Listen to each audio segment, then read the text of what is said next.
أبو بكر الصديق رحمه الله ورضوان الله عنه مقاتلته للمرتدين، وقضية الردة قضية مهمة سنخصها ببحث إن شاء الله، لأنه كانت من وجه من وجوهها أول حركة تمرد علماني مسلح، تمرد علماني مسلح يريد تجزئة الإسلام. قالوا نحن لا هم لم يعودون لعبادة الأوثان، وكثير منهم يصلون، قالوا نعم للصلاة ولكن لا للزكاة.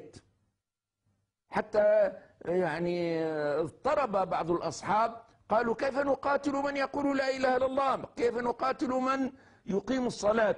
أبو بكر الصديق كان المشروع الإسلامي في كماله وشموله واضحا تمام الوضوح عنده، قال والله لأقاتلن من فرق بين الصلاة والزكاة. فكان ذلك أول حركة علمنا، ونحن مدينون في الحقيقة بعد الله سبحانه وتعالى